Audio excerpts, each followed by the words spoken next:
is the Two of Cups reversed. So for some of you guys, you might have had a breakup or a separation, a relationship that just wasn't working and you had to let go of it in August. Two of Cups energy is definitely a contract that you have to let go of. And then we have the Nine of Wands reversed, the Universe reversed, the High Priestess, Seven of Swords reversed, Eight of Wands, Four of Swords reversed, and the Knight of Swords reversed. Then we have the Magician, Ten of Swords reversed, and Knight of Cups. The Moon, Three of Swords, and the Page of Swords reversed. Okay, Nine of Wands reversed.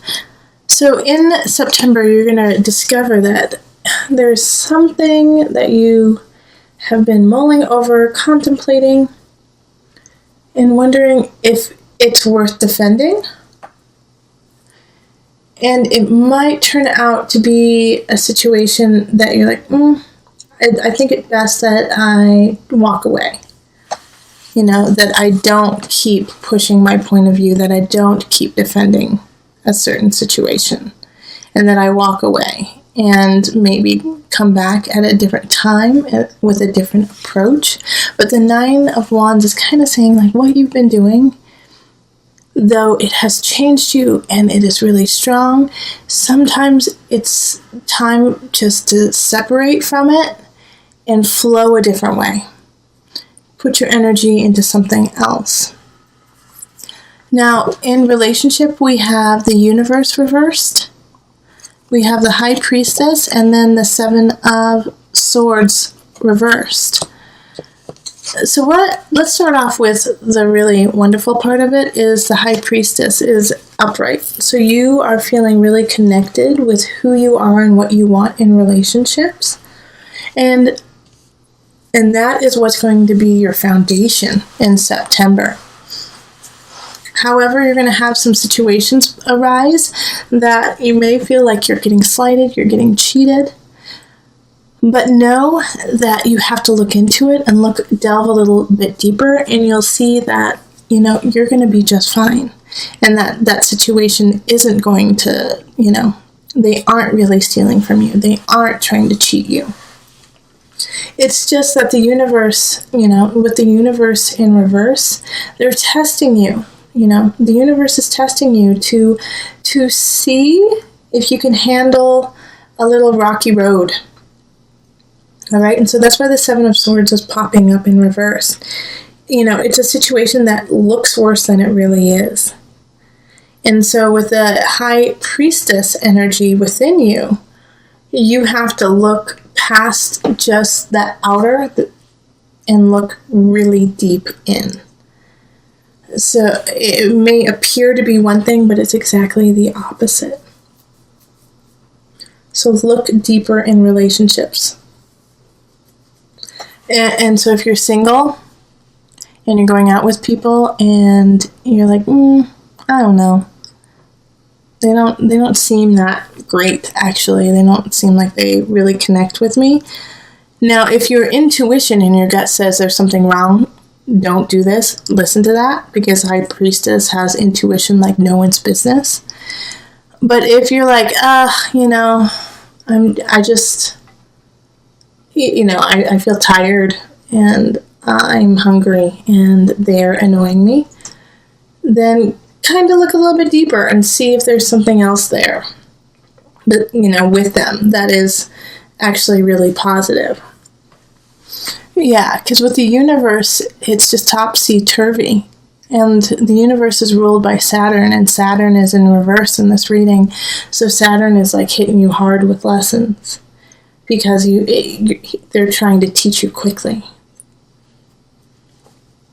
Now, if you are in a relationship and, you know, your significant other says, hey, I'm going bowling, and you're like, no, you're not. You're going out with somebody. Trust them. They're going bowling. They're going bowling. Like, can you sit and be okay with that?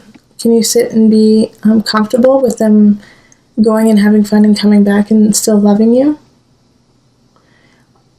Okay. And in career, we have the Eight of Wands. A lot of choices are coming in. Four of Swords reversed. And then the Knight of Swords reversed. All right, so these three cards, don't sleep. Don't sleep, Gemini. Things are coming in. And I know that you might feel a little worn down. And, emotionally, especially, you're just feeling just tired. But things are coming in. And if you don't go after them, then the Knight of Swords is going to take them from you. Okay? Because the Knight of Swords is in reverse, so they don't want you to succeed. They are trying to stop what's coming in for you and take it for themselves.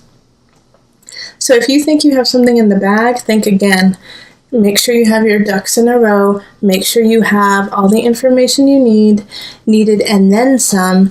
Double check again, and check a third time. Make sure everything is right and proficient. Because there's also an air of like, I already know this, I got this, I don't need to keep working on this. Yeah, I know you got it. I know you're amazing at it, but you still need to make sure everything is perfect, because one small slip up in this Knight of Swords is going to slice and dice you into little tiny pieces and then take your place. That was a little gruesome. I'm sorry about that. But do you get my drift? That's when we falter. That's when we falter, is when we get a little too cocky. And so we have to, keep ourselves in check. Don't sleep, Gemini. You are brilliant. That's why all of these choices are coming in. Yes, we love hearing what you have to say. Absolutely. But stay humble. Stay humble. And don't sleep. And by saying don't sleep, I mean get rest, absolutely. But don't wait. Don't wait for it to come to you. Make sure that you are at your destiny before. In abundance, we have the Magician reversed, and the Ten of Swords reversed, and the Knight of Cups. So in abundance, it's feeling like you don't have the tools to make things happen.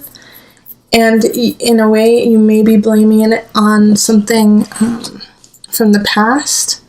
Like, well, if this hadn't happened to me, then I would be in a different phase of my life right now kind of attitude. But that's actually what's holding you back, is that kind of mindset of, well, if something hadn't happened to me in the past, then I would be much more successful now.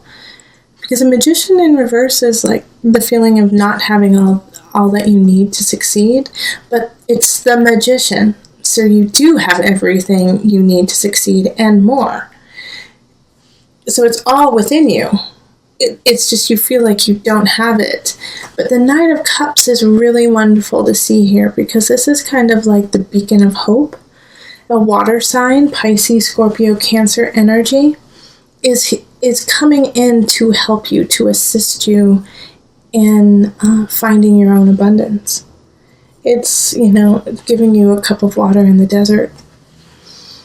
And also, the Knight of Cups has this energy of coming in to help you realize your own worth and say you are the magician. Even though you feel like you don't have the tools, you have the tools of the entire universe. All you have to do is let go of this idea that the past has caused you all of your grief right now, and realize that all of your joy and possibility lies within the present. All right, in mind, body, soul energy, we have the moon. So we have the High Priestess that showed up and the moon. The High Priestess is ruled by the moon, and the moon energy is here, which, funnily enough, the moon in tarot is ruled by Pisces. Three of Swords, and then the Page of Swords reversed. All right, so with the moon energy, emotions are running rampant. Like it's hard for you to control them in certain moments of this month. And so you could go from a really, really high to a really low. But it's this feeling of betrayal, and it could be from the Page of Swords, so another fellow air sign, Gemini, Libra, Aquarius energy. But usually when the page shows up, it's a message coming into you. So this could be a message of somebody betraying you, or even a way of like you betraying yourself. Like I get this card, this setup in different cards when people, fall off the wagon, or have been really striving to do like a marathon and then take a month of vegging, So I get this card of like, oh gosh, how could I do this to myself? I did this to myself. And seeing as it's a mind-body-soul connection, it might be for many Geminis that situation of self-deprecation, of self-sabotage. But the nice thing about this, though, okay? The nice thing about this is that you can turn it around easily. All right? Because it's all within you. And the moon, even though it's on the rise, it's it goes high to low, high to low, high to low. When it's on that high, take that energy and push forward with it, knowing that it's going to shift, but you'll be okay. You'll be okay with the shift, and you can ride that out. All right, because the energy of the moon in tarot being Piscean is unconditional love. Even when we're on our highest of high, lowest of low, it has that energy of, I don't care where you are, I still love you. And I see you for your truth in the highest of highs and the lowest of lows. So don't betray that part of yourself. Accept it, acknowledge it, embrace it. How beautiful. And even if you get messages from yourself or from others that are conflicting and upsetting, ride it out. Ride it out. Piscean energy is, water too. So go, if you can, go sailing or, sit in a pool or a hot tub and just let it wash away. All right, Gemini, let's pull it together with the Mother Wisdom deck. And this deck is written from kind of like a motherly perspective. So if you're not a mother, know that you are a mother. We are all mothers of something. Or fathers, okay?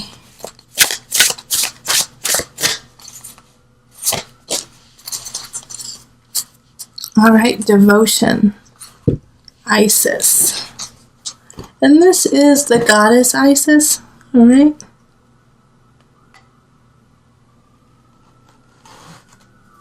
Okay, where is the book? Here we go.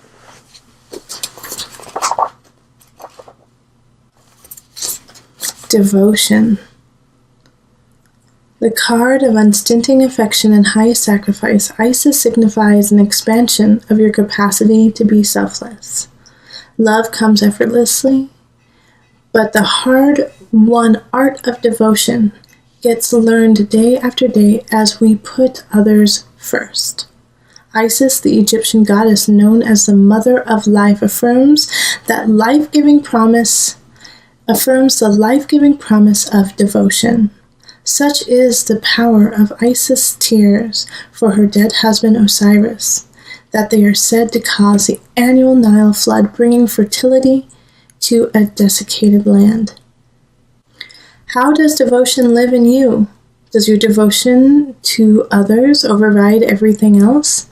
Do you feel exhausted by the demands of life?